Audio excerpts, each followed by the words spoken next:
dabar atnešė mums visiems padovanojo, aš galvoju, už ką mes čia mokam vat tos bilietų kainas. Pasirodo, jūs čia ne už bilietą mokam, gaunat visokių dovanėlių, va tokių pavyzdžiui. Ir ten atidarai, žiūrėkit, radau koinės, tai jūs susimokėjot 100 eurų už koinės. Tada 100 eurų už tapkės. Dar 100 eurų šepetėlį va, su pasta. Nu ir visokių čia gerybų, žodžiu, visokių kaukių ir nosį išsivalyti, ir užpakalinius išgluostyti. Ko čia tik nėra, visas rinkinys. Tai va, tai dabar beruosios koinės. Žiūrim, ar tinka man koinės. Pasižiūrim, ar gera sakė. Tai 100 eurų vertėjo sumokėti. Kaip man tinka, pasakysite. Aš su raudonom koinėm atrodau kaip su raudonu kinimis. O, tapas. Nelabai patogius, nežinau, gal ne taip užsidėjau.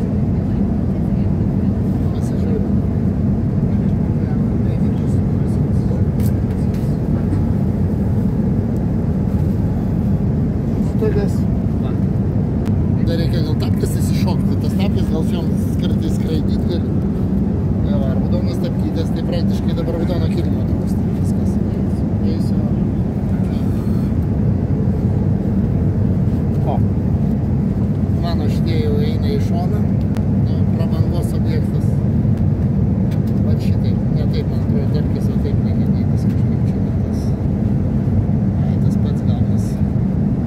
Nu va, tai dabar beliko išsitraukti šepetėlį.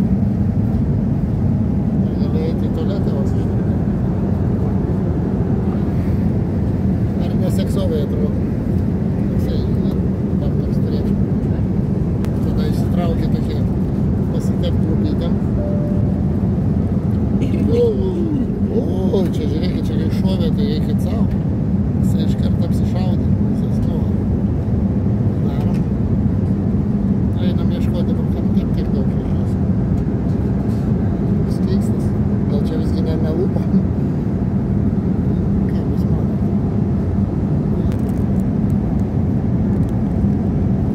Ausims. Užkimšti. Ir dar vizitinė kortelė čia vietiniai paskambinti šitai. Tarnaujantį personalą, jeigu kartais jūs pasižiūrėsit vienišas, jūs galite paskambinti šitą numerį ir jūs aptarnaus.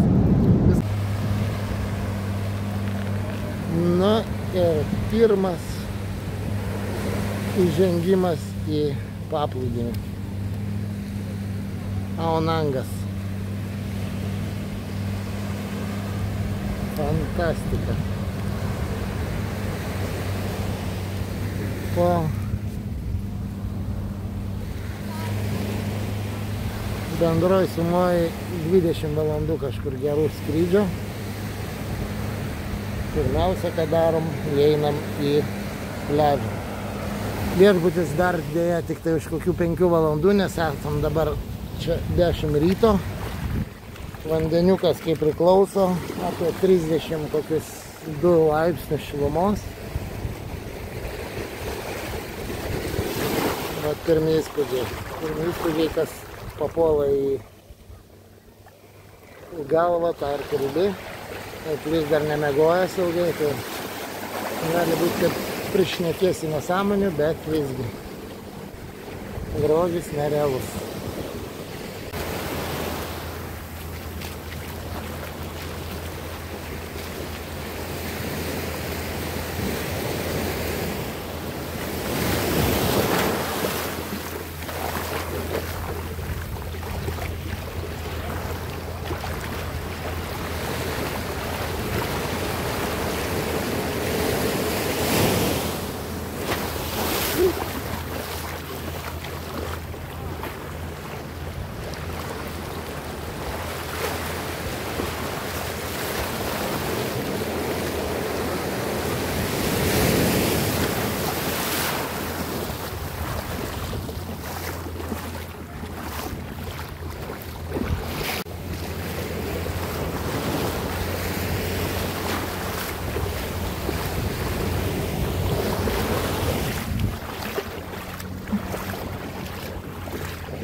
Taip, čionais gale pliažo Onango yra toksai keliukas, girdit garsai kokie. Yra džiunglės prasideda ir čia yra beždžionių kelias. Šiaip labai gražus keliukas ir jisai veda į kitą paplūdimį. O jeigu nori eiti dar į kitą, tai reikėtų pereiti tą kalną, bet irgi įmanomas dalykas, arba plaukti. Plaukti reikia su valtim.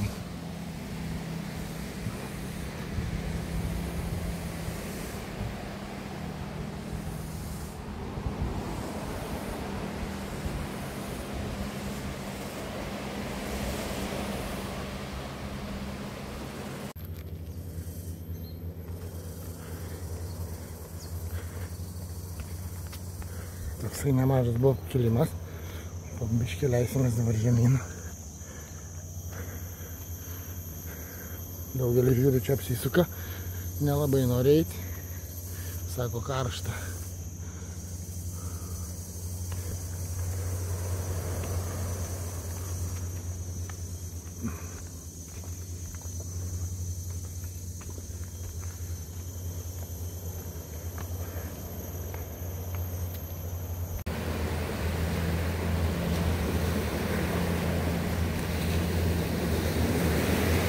Iš čia plaukia laiveliai, yra Railway, berods vadinasi paplūdimys, tiesiai už šito kalno, visiškai egzotiškas ir laukinis, tai manau reiks nuplaukti jį. O štai šitas paplūdimiukas, o toksai irgi šiek tiek mažiau gerokai apgyvendintas.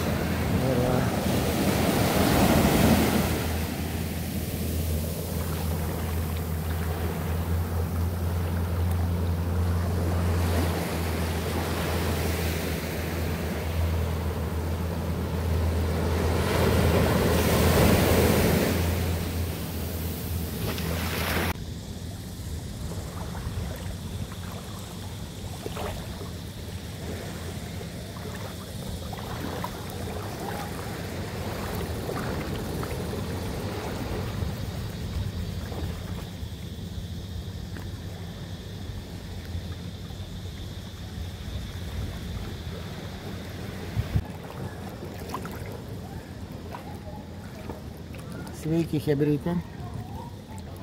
Kaip jūs gyvenat?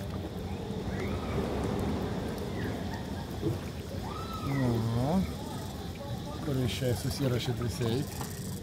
Aš atėjau, o jūs visi išeina.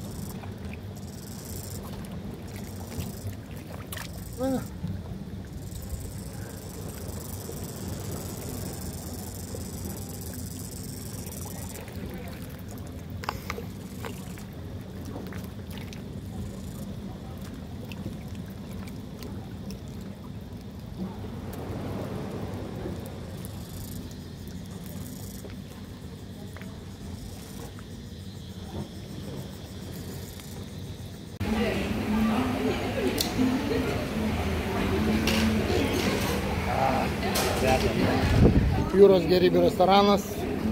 Imi kiek nori, valgai kiek nori, kepi kiek nori. Pats. Va šitai. Damos šokia. Kelnės pilnos. Arūnas negali sustoti kepti. Tai čia tik pradžia.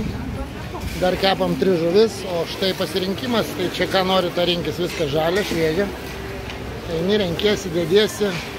Viskas įsiskaičiuoja pilnai ir viso to malonumo kaina yra žmogui 18 eurų. Valgai kiek nori, gali sėdėti nors visą dieną. Ten toliau yra visokie vėžiagyviai, žuvis, juos jau padeda iškepti. Na va toksai va, restoraniukas.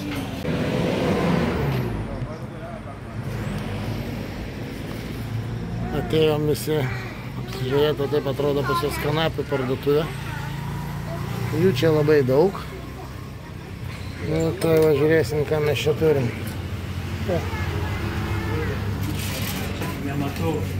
Nematau, kur Marijos toks dėžutė ir 3 taškai tokie yra. Geltona, raudona. pusryčiai su tokiu vaizdu.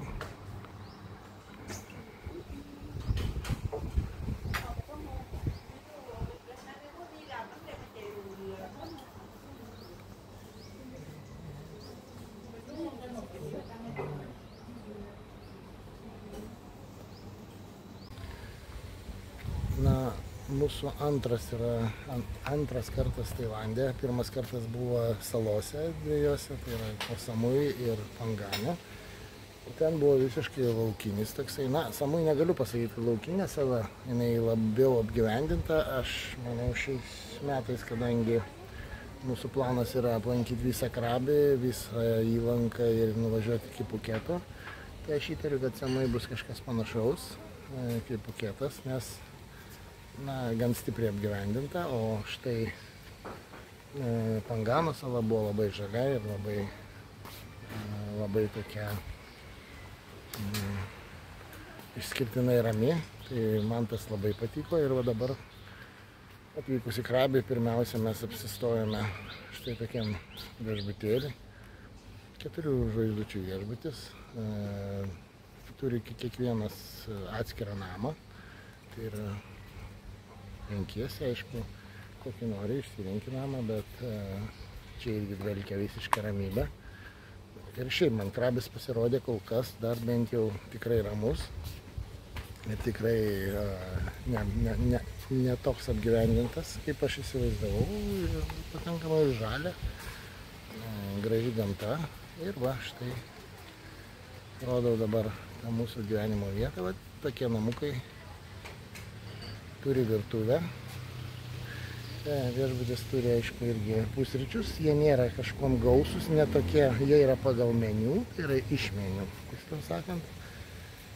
Bet aš, aišku, šiandien pirmas rytas, tai pabandysiu jų pusryčius ir eisiu tikriausiai darytis dar savo pusryčių. Nes visgi aš be savo įprastų 10 ar 11 kiaušinių ir be įprastų ryžių, kažin ar įsivaizduoju savo rytą. Tai man tai yra pats skaniausias, tikriausiai maistas dienos. Tai va, tai toks trumpas intro. Vakar, aišku, pasideginom iškart sudvegėm, visi va susvylė tokie, paraudę, bet aš tikiuosi nieko baisaus. Tai prisipirkom kremą jau šiandieną, tai gal viskas bus geriau. Na va, o dabar pusryčiauti.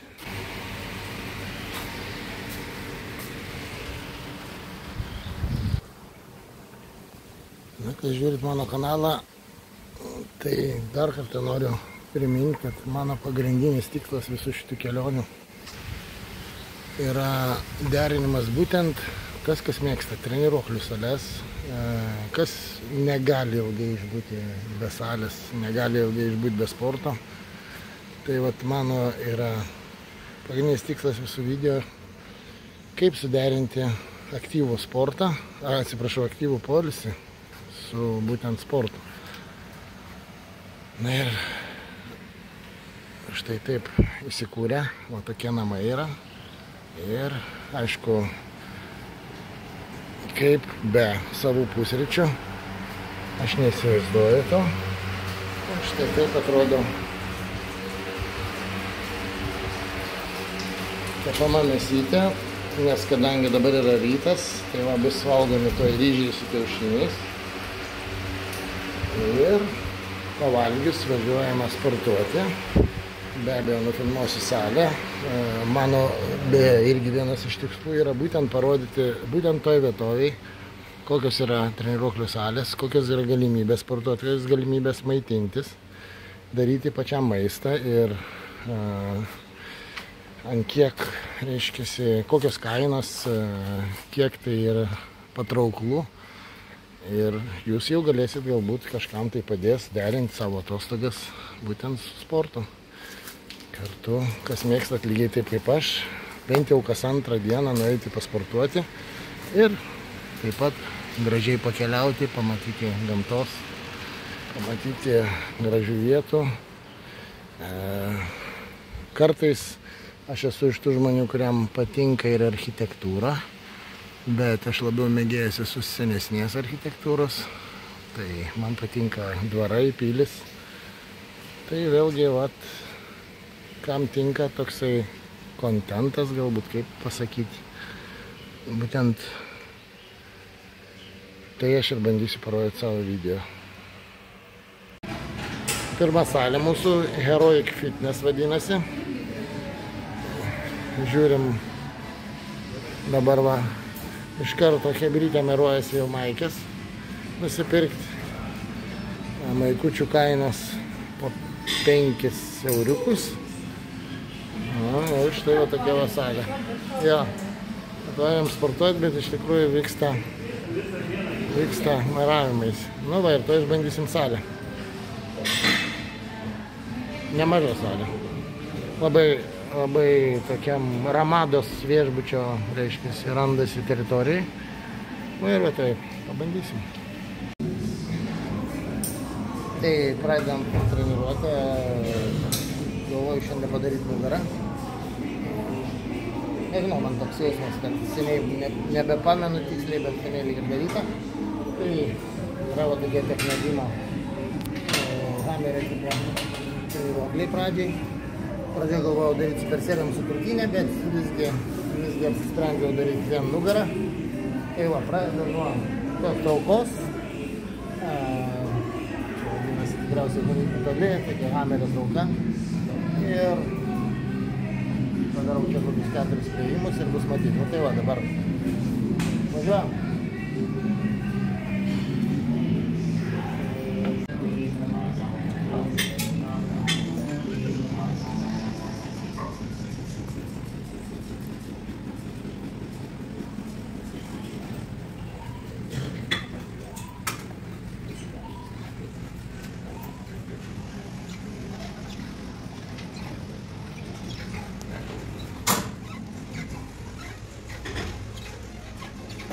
Tai toks rokas galiu pasakyti.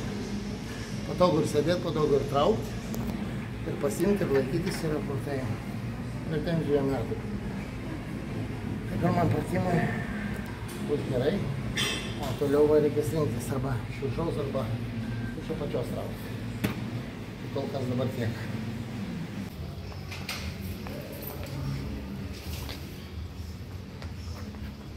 Šitaip įsikūrė sporto klubas.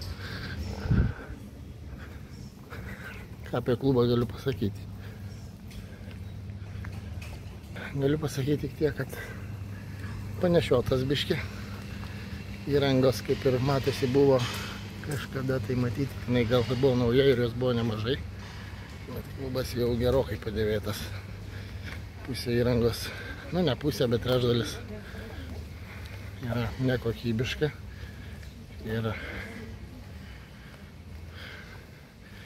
kiek skaičiau, čia šitą salę yra skaitos didžiausia tikriausiai aplinkai, nuo rytoj poryt, tai yra, ar kažkada nuvažiuosim į kitas salės dar, bet realiai čia turėtų būti didžiausia salė, bet įspūdžio man nelabai paliko, visgi kai buvom salose, salės ten gerokai geresnės buvo, treniruotė man nelabai nusisekė, timtelėjau dilbį ir gavos taip, kad dėja teko vietoj nugaros daryti krūtinę. Krūtinę irgi ne viską galėjau daryti, tik tai kelis pratimus, tai vat su 2 pratimų treniruotė ir žygiuojam toliau. Dabar jau aišku į pliažus. Plaukiam į Railway Beach, čia vienas jų tokių pusiasalių gražių, kur galima tik nuplaukti, nuvažiuoti be šansų. Tai vat pirmą kartą bandom tokią valtį.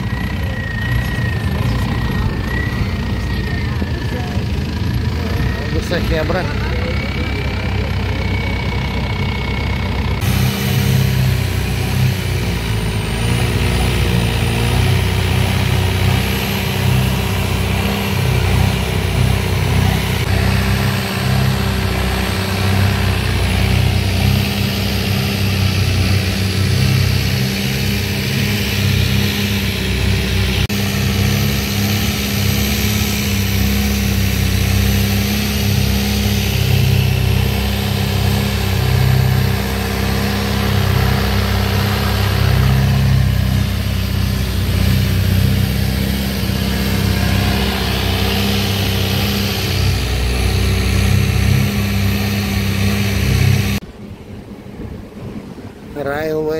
paplūdimys, vienas garsiausių būtent šitam regione, Krabio regione, ir nežinau, ar jisai skaitosi gražiausias, bent jau jisai toks įspūdingiausias galbūt, nes jis susijungia su keliais paplūdimiais ir jį galima pereiti kiaurai. Aš taip tikiuosi, mes pabandysim, čia yra toksai kelias, pereiti į aną, reiškia, pusiasalio pusę, palei va tą kalną. Labai norėtųsi papulti į tą paplūdimį, kuris yra toliau, kuris matosi ten horizonte, bet pro jį rodo, kad praėjimas yra būtent apėjus šitą kalną, nuėjus į aną pusę, tada apeini iš kitos pusės kalną ir ateini vėl į aną paplūdimį. Tai žodžiu, ne taip paprasta, kaip atrodo. Reikės pasižiūrėti, ar tai įmanoma, bet man toks jausmas, kad ir čia įmanoma būtų, atrodo, pro šitą kraštą praslysti. Nežinau, tik tai ar gausis.